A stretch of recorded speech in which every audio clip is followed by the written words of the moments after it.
요즘에 와가지고 많은 분들이 질문하는 게 뭐냐면, 목사님 그러면 요즘 시대적으로 우리가 구분을 하면은 이제 농경 시대 또 그 산업화 시대, 이 산업화 시대가 뭐냐면 농경 시대 이후에 저도 뭐 산업화 시대에 이제 사람이지만은 그때 학교 가가지고 이제 그 산업 기술이라든가 이런 이 집단적으로 어떤 교육을 받을 때는 만약 생산성을 높이기 위해서 공정에서 생산성을 높이기 위해서 그 상품을 만들기 위해서는 어디서 배워야 되지 않습니까? 학교 가서 공부를 하는 겁니다.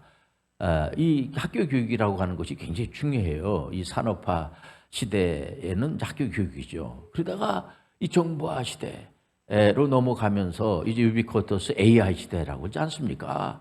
이러다 보니까 많은 분들이 제가 요즘 계속 요즘 무슨 시대입니까 하면은 무서운 시대입니다. 그런 얘기를 왜 합니까? 이게 적응이 잘 안 되는 겁니다. 그러니까 많은 분들이 내가 뭐 잘못한 것도 없는데 이게 과거의 그 사고를 가지고 현 상황이 바뀌어졌으니까 그러면 다시 교육을 받아야 되거든요. 그러니까 환경이 자꾸 바뀌어지니까 환경에 적응을 그때마다 잘 적응을 그래서 지도자들 힘센 사람이 누구냐? 물론 본인 자신도 힘이 있어야 되지만은 잘 적응을 잘하는 사람이 힘이 센 사람이다라고 늘 그 리더십을 가리키는 교수들은 다 그렇게 강의하지 않습니까? 빨리 삶 속에 우리가 적용을 해야지 된다. 그래서 많은 목사님들도 걱정을 하시고 지금 선생님들도 교수님들도 굉장히 걱정하는 것이 뭐냐면은 학교에서 배운 대로 가서 하면 되는데 환경이 많이 바뀌어지다 보니까 그래서 앞으로는 그러면은 이 AI 정보화 이 유비쿼터스 시대를 지나고 나서는 어떤 시대가 전개가 됩니까? 라고 하면 저는 영성 시대가 전개됩니다라고 얘기할 수밖에 없어요. 영성 시대라는 것이 뭐냐면 이거는 결국은 과거의 농경 시대, 산업 시대, 정보화 시대, 유비쿼터스 시대, AI 시대에도 전부 다 필요했던 것들입니다. 바로 관계성 지수를 높일 수밖에 없어요. 우리가 성경의 창세기 12장 하면은 벌써 우리가 아브라함을 생각하잖아요. 아브라함을 믿음의 조상이라 해요. 믿음의 조상. 이 믿음의 조상인 아브라함이 얼마나 하나님과 관계성 지수가 높은지 하나님께서 뭐라고 하냐면 창조주 하나님이 피조물 사람인 아브라함에게 자네하고 나하고는 친구 사이야. 이게 뭡니까? 우리 하나님도 관계를 맺기로 하는 거죠. 하나님께서 우리를 얼마나 사랑하시는지 독생 성자 예수 그리스도를 죽이시면서까지 희생을 당하면서까지 우리를 사랑하신 거예요. 값을 다 지불한 겁니다. 우리는 더 이상 값을 지불할 이유가 없어요. 하나님이 다 해주시고 우리를 사신 거예요. 사신 자 되신 분들이 바로 우리 믿음의 사람들이기 때문에 우리가 얼마나 대단한 존재인지 몰라요. 우리 하나님 입장에서 볼 때는 그러니까는 그 아브라함이 독자 이삭을 바치라고 하니까 바치지 않습니까? 그러니까 우리 하나님께서 예수 그리스도를 생각을 하시면서 아브라함을 귀하게 여기지 않습니까? 아브라함이 여러 가지로 인간적으로 이분이 뭐 탁월한 부분이 없잖아 있겠죠. 있지만은 부족한 것도 엄청나게 많아요. 이분이요. 실수도 많이 하시고 그럼에도 불구하고 믿음의 조상이라고 딱 도장을 찍어줘 버렸다는 겁니다. 그리고 난 다음에 여러분들 잘 아는 오늘 본문에 나와 있는 이 다윗. 이 다윗은 아예 하나님이 얼마나 다윗을 사랑하시는지 다윗이 얼마나 여러분들 다윗을 은혜의 조상이라 은혜의 조상. 다윗은 하나님 없으면은 아무것도 아닌 거라는 사실을 본인이 아는 겁니다. 그래서 가정 안에서 별로 이렇게 뭐 크게 푸대접 받은 건 아닌데 크게 인정받고 그런 건 없습니다. 다윗이 이제 형들은 다 군에 가고 아버지가 별로 이렇게 다윗에 대해서 별로 많은 관심을 안 갖는 겁니다. 근데 목동으로다가 이제 일하면서 형들 이제 이렇게 가서 이제 심부름하고 뭐 그런 거 하는 겁니다. 다윗이. 근데 우리 하나님께서 사울 왕이 초대왕 사울이 초대왕이 아닙니까? 그 왕을 세울 필요가 없었는데 자꾸 왕을 세워달라고 난리법석을 치니까 우리 하나님께서 사사시대 이후에 이제 왕을 세운 게 사울 왕인데 사울 왕이 그냥 시간만 나면은 이분은 사울왕 하면은 사울왕이 본래 아주 정치도 잘한 분이고 그 처음 시작할 때 아주 잘하신 분입니다. 이분이 그때 뭐 전쟁통이니까 이 왕이라도 전쟁의 이 전쟁을 이제 그 실행을 해가지고 지면은 끝나는 거예요. 그러니까 사울왕이 아주 그 전쟁을 잘 치르는 사람입니다. 이분이. 그런데 하나님과 같이 이렇게 하나님의 그 지도를 받으면서 해야지 되는데 하나님께서 지도한 대로 안 따르는 겁니다.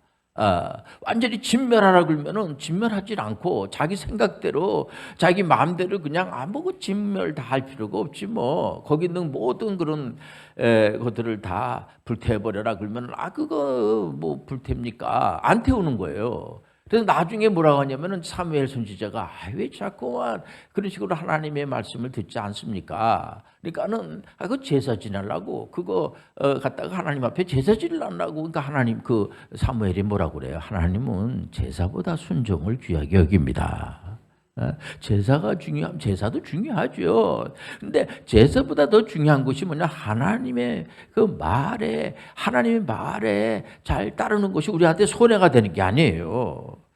하나님과의 관계가 좋다는 건 뭐냐면은 우리가 하나님으로부터 축복받는 길은 하나님 말씀을 잘 따를 때 축복을 받는 거예요.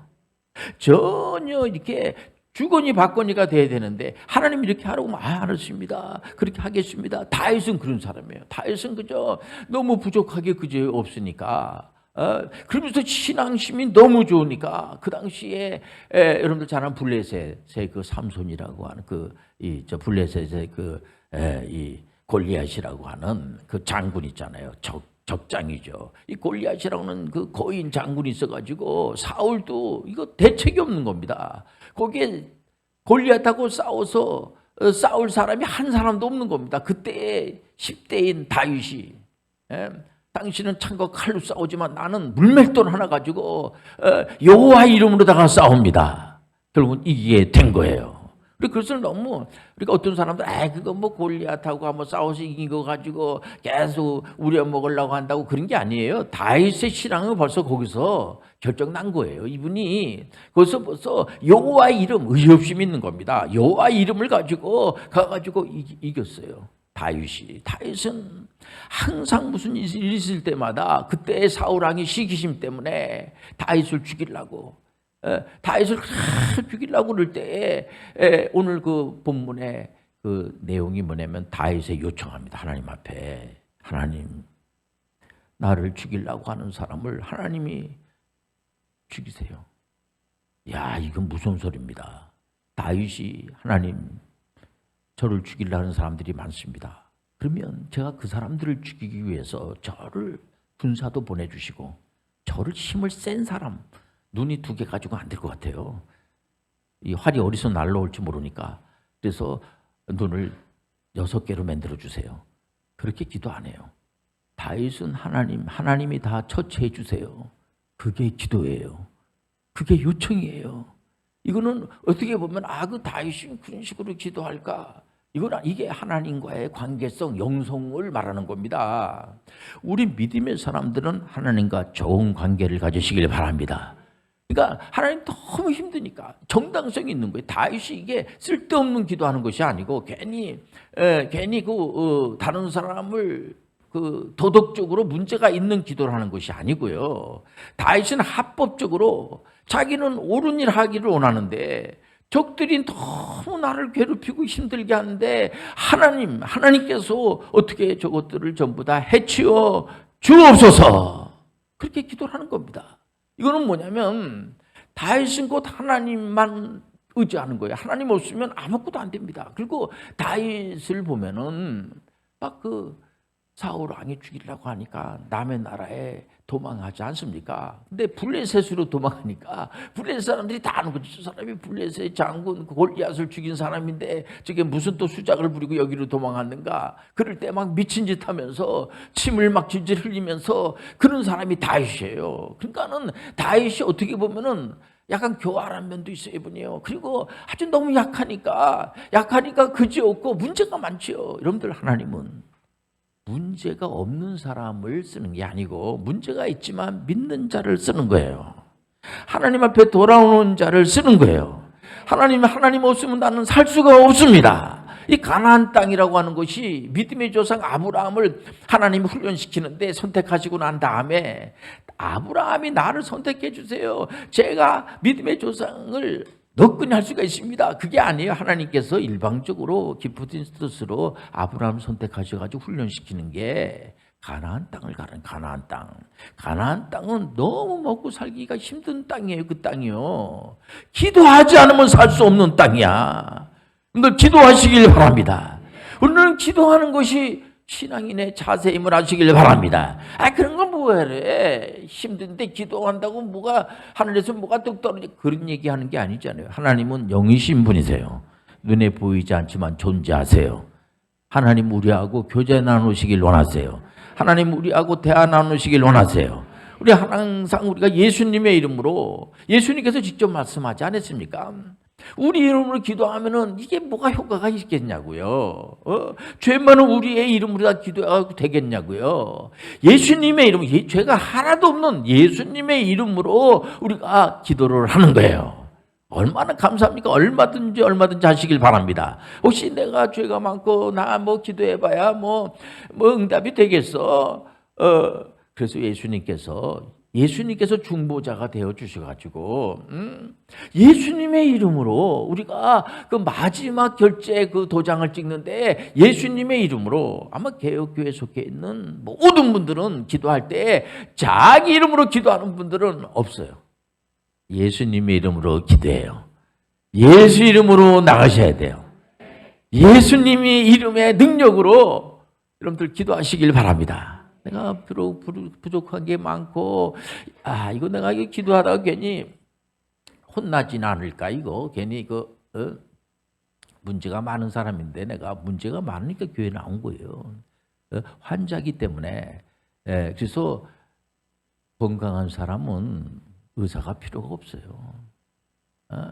우리는 의인이 없나니 다 죄인이에요.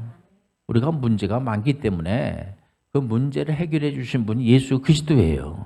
그래서 예수님께서 우리를 위해서 십자가에서 피 흘려 돌아가시고 우리는 그를 믿음으로 구원을 받는 겁니다. 그럼 우리가 일단 예수 그리스도를 믿으면 우리는 하나님의 자녀가 된 거예요. 신분은 바뀌질 않습니다. 우리가 뭐 잘나가지고 하나님의 자녀가 된 것이 아니고 그 가정에 태어난 아이가 뭐 자기가 원해서 그 가정에 태어납니까? 아니죠. 하나님께서 만세전에 우리를 선택하신 거예요.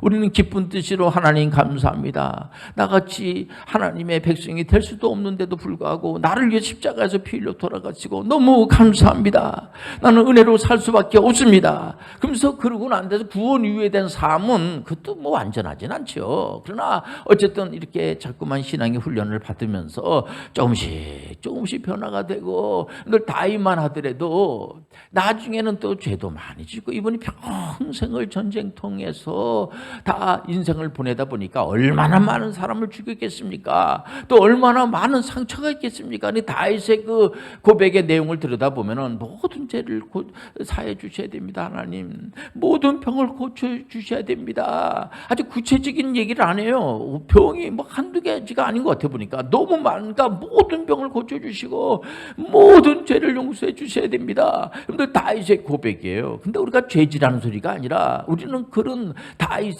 그런 고백이 어떻게 보면 우리의 고백이 될 수가 있는 거예요. 우리가 부족하게 그지없는 게 믿음의 사람이라는 걸 아시길 바랍니다. 그러면서 하나님 앞에 보다도 하나님께서 얼마나 다윗을 사랑하는지 은혜의 조상답게 그 다윗의 후손을 통하여서 다윗의 그 계보를 통하여서 예수 그리스도가 탄생이 되잖아요. 구세주가 탄생이 되잖아요. 그 족속을 통해서 구세주가 탄생이 되잖아요. 그렇기 때문에 우리가 이 다윗의 그 신앙을 이렇게 보면서 다윗이 그죠? 우리가 다윗이 그때 사람을 좀 덜 죽이고 죄를 좀 그 밧세바 사건 있잖아요. 그 밧세바 유리아의 아내 밧세바. 그래서 밧세바의 아드님이 이제 솔로몬으로 나오지 않습니까? 아마 그런 죄를 그러고 나서 이분이 상당히 힘들어해요. 그리고 그 다윗의 가정이 문제가 막 일어나게 되고 막 콩가루 가족이 돼버리고 맙니다. 그래서 많은 분들이 이게 다윗이 그런 게 있어가지고 이게 문제가 많은 사람이야라고 우리가 폄하할 수가 있지만은 그렇게 생각하면 안 돼요. 다윗은 그거를 통해서 실력이 많이 늘어난 거예요. 우리가 은혜 받은 자처럼 나가시길 바랍니다. 그러면서 더 하나님을 향해서 기도하게 되고, 그래서 그런지 이분이요 리더십이 탁월해요. 적의 장군을, 적장을 자기 옆에다 갖다 두고도 아무렇지도 않습니다. 이분이 완전히 이스라엘을, 완벽하게 통일된 이스라엘을 만들어요. 그리고 주변 나라에서 함부로 할 수 없도록 만들어버리고 마는 사람입니다. 그때 그 안에 있는 자기들을, 적들을 물리치는 데에 이 사람은 이렇게 시간을 많이, 다윗은 허비하지 않았어요. 도리어 인화, 단결, 그 안에 있는 이스라엘 사람들을 하나로 만드는 데에 굉장히 융합하고 이렇게 통합시키는 데에 은혜스럽게, 이분이 실력이 많이 늘어난 겁니다. 자기가 그 어려움을 많이 당하면 당할수록 가정사도 아주 복잡해지고, 여러분들도 인생 살다 보면은 여러 가지는 누가 말도 안 듣고, 뭐 학생들이 말도 안 듣고 하면요, 선생님들이 끝나는 게 아니에요. 선생님들이 실력이 늘어나는 거예요. 오늘도 보지 않습니까? 요즘 다 존칭을 써야지 된다고. 근데 아이들이 잘 들으면 계속 말을 그렇게 안 하는데 애들이 선생님들을 훌륭하게 만들어 놨어요. 우리가 고난을 당하고 어려움을 당하고 고난을 당했으니까 끝나는 거로 이렇게 생각하지만 그렇지 않아요. 그 고난을 통해서, 그 연단을 통해서 욥도 그렇지 않습니까? 내가 전에는 귀로만 듣던 하나님을 눈으로 보는 하나님이 됐습니다. 그잖아요. 신앙은 자꾸만 성장됨을 하시길 바랍니다. 그렇기 때문에 이래도 감사하고 저래도 감사하고, 앞으로는 특별히 이제는 영성 시대가 됐어요. 이제 관계성 시대입니다. 이제 누가 이 관계성 지수를 높이는가? 요즘 음식 잘 만들고 이렇게 음식을 막 나눠주는 이제 그런 거로다가 좀 많은 분들이 알고, 근데 백종원 씨라고 있어요. 그 백종원 씨를 제가 보면서 저도 그 프로를 아주 즐겁게 보는데, 이분이 우선 보니까 잘 먹더라고. 그리고 사람들을 다 이렇게 잘 이렇게 관계성이 좋아해 보니까 이 사람하고도 좋은 관계를 맺고 저 사람하고도 좋은 관계, 그 아주머니들하고 그 식당에서 일하는 그 이제 식당 사장님들하고도 항상 좋은 관계를 맺고 어쨌든 하려고 그러고, 또 한 번은 오늘 이 미군 부대에 가가지고 음식을 500명 분인가를 이렇게 해주는데 땀을 뻘뻘 흘리면서 그냥 그러고 그 온 병사들이 너무 좋아, 그걸 그냥 줄 서 가지고 먹으면서 너무 좋아하고 그런 거 아니겠어요? 이 관계성이죠. 우리가 교회는 누구나 다 올 수가 있어요. 혹시 예수 안 믿는 사람도 올 수가 있어요. 얼마든지 우리가 받아줄 수가 있어요. 여기 예수 그리스도가 치유자가 되어 주셔서, 우리는 하나의 심부름꾼입니다. 여기에 복음을 전하는 목사님들도 큰 부담을, 물론 부담 갖죠. 그러나 큰 부담이 없는 게 뭐냐면 우리는 예수님의 종으로 쓴 거예요. 하나님 말씀을 전할 때 주님께서 이런 능력을 주지 않으면 우리 아무것도 할 수가 없어요. 우리 신앙생활 하는 분들도 마찬가지예요. 그래서 목사님을 위해서 기도하고, 우리가 장로님들 위해서 기도하고, 우리 모든 사역자님들 위해서 기도하고 하는 것이 뭐냐면 우린 기도의 힘으로 살아가는 거예요. 내 힘으로 살아가는 게 아니에요. 하나님이 우리를 도와주실 줄 믿습니다. 이게 중요한 겁니다. 지금 그냥 천군 천사, 하나님께서 역사를 일으키는 적이 구약에 보면 많지 않습니까? 전쟁은 하나님의 손에 있다고 하지 않습니까? 우리가 남의 나라를 힘들게 하고 어렵게 만들고, 정말 우리는 대한민국을 놓고 기도해야 돼요. 하나님 아버지, 통일된 대한민국이 되게 도와주옵소서. 그러기 위해서는 조금 우리가 좀 참기도 하고 기다려줄 줄도 알고, 그 사람이 아직 예수를 안 믿는다고 그래가지고 우리가 그 사람을 미워할 아무 이유가 없어요. 온유한 자가 땅을 차지하는 겁니다. 그래서 끝까지 다윗은 그 옆에 그냥 원수 같은 사람들이 너무 많은 거예요. 보면은 우리 한반도하고 비슷해요. 이 대한민국을 중심으로 다 보면은 워낙 진짜 우리가 많이 당했어요. 힘들게 당했어요. 힘들게 당했어도 하나님이 보호하사 우리나라 만세. 그래서 끝까지 하나님께서 우리나라를 돌봐주시고 믿음으로 인도해 준다는 사실 아시고 하나님한테 예수님의 이름으로 요청하시길 바랍니다. 하나님이 반드시 들어주실 줄 믿습니다. 우리 찬송가 몇 장 부르고 마치겠습니다.